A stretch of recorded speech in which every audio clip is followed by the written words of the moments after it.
Hi, this is Peter from Anatomy Zone, and in this tutorial we'll take a look at the extraocular muscles. This video is a collaboration between Anatomy Zone and teachmeanatomy.info. Check out the links in the video description below for some useful articles to accompany this video tutorial. The extraocular muscles are located within the orbit, but are extrinsic and separate from the eyeball itself. They act to control the movements of the eyeball and the superior eyelid.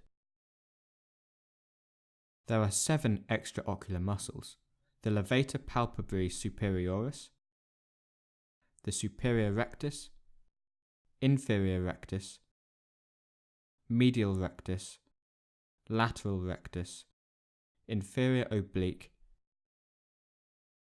and superior oblique. Functionally, they can be divided into 2 groups. The first group is responsible for eye movement, the recti and oblique muscles, and the second group is responsible for superior eyelid movement, that is the levator palpebrae superioris. Before we take a look at these muscles, let's review the different movements of the eyeball. We will use the pupil as the point of reference for movement. The pupil can be moved up and down, which is known as elevation and depression. Abduction and adduction of the eyeball causes the pupil to be moved laterally and medially, respectively. The eyeball also has torsional movements, which bring the eyeball towards the nose, intorsion, and away from the nose, extorsion. These movements are also referred to as internal and external rotation.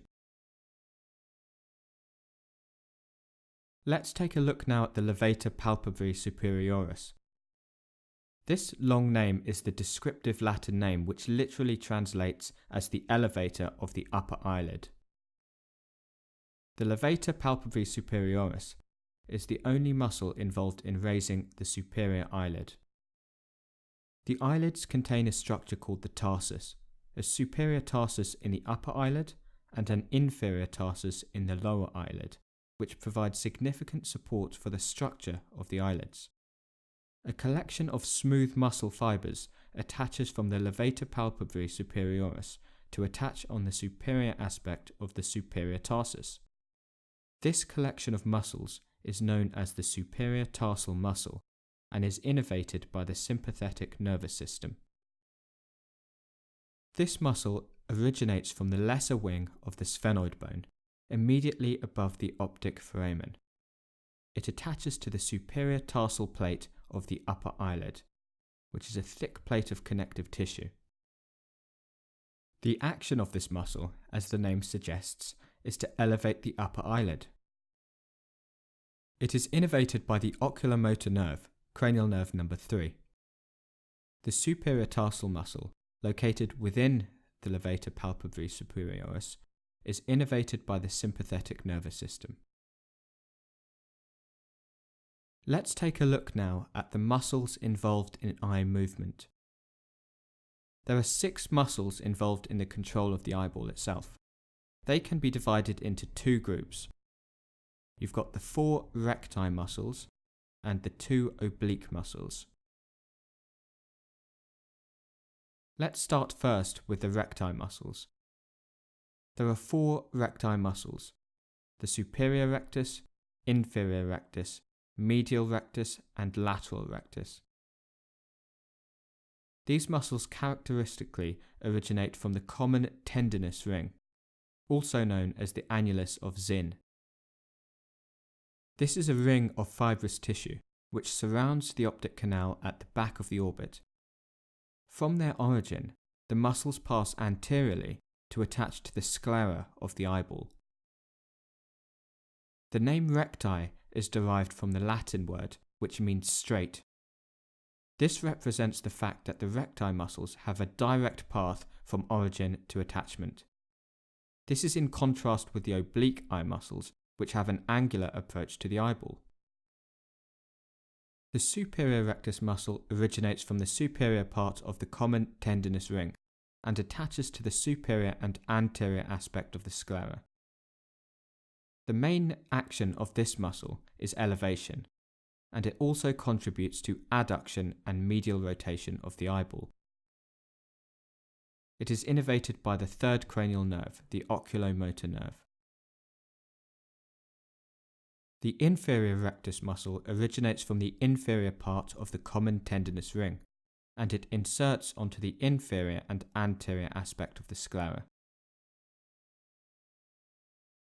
Its main movement is depression, but it also contributes to adduction and lateral rotation of the eyeball. It is innervated by the oculomotor nerve, cranial nerve 3. The medial rectus muscle originates from the medial part of the common tendinous ring and inserts onto the anteromedial aspect of the sclera. It acts to adduct the eyeball. This muscle is also innervated by the oculomotor nerve, cranial nerve number 3. The lateral rectus muscle originates from the lateral part of the common tendinous ring and attaches to the anterolateral aspect of the sclera. As you may guess by the insertion point of this muscle, it acts to abduct the eyeball. This muscle is innervated by the abducens nerve, cranial nerve 6. You can see now why the abducens nerve gets its name, because it is responsible for the abduction of the eyeball via innervation of the lateral rectus muscle. Let's take a look now at the oblique muscles. There are two oblique muscles, the superior and inferior obliques. Unlike the recti group of muscles, they do not originate from the common tendinous ring. From their origin, the oblique muscles take an angular approach to the eyeball, in contrast to the straight approach of the recti muscles. They attach to the posterior surface of the sclera. The superior oblique originates from the body of the sphenoid bone. Its tendon passes through a fibrocartilaginous pulley known as the trochlea, which is attached to the trochlea fovea of the frontal bone. From here, the superior oblique muscle then attaches to the sclera of the eye, posterior to the superior rectus muscle. It acts to depress, abduct, and medially rotate the eyeball. This muscle is innervated by the trochlear nerve, cranial nerve number 4. The inferior oblique muscle originates from the medial side of the orbital floor. It attaches to the sclera of the eye posterior to the lateral rectus muscle.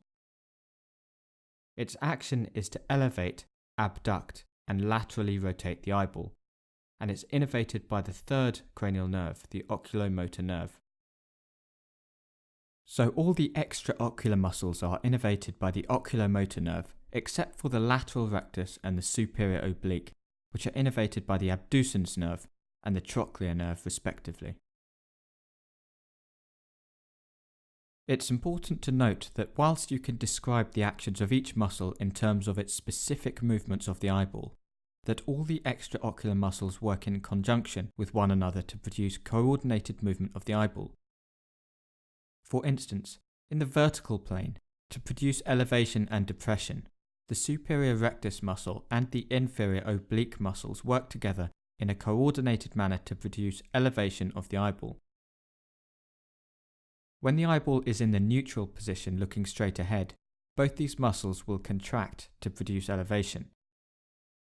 When the eye is held in an abducted position, the superior rectus muscle is mainly responsible for elevation, whereas in the adducted position, the inferior oblique is mainly responsible for elevation, and vice versa with regard to depression of the eyeball and coordination of the inferior rectus muscle and the superior oblique.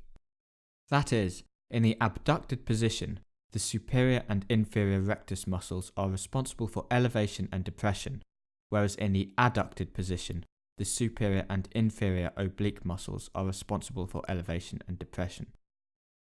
Also, as you can see, there are several muscles which produce the same movement. The main abductor of the eyeball is the lateral rectus muscle, but this movement will also be assisted by the superior and inferior oblique muscles. So that's the anatomy of the extraocular muscles.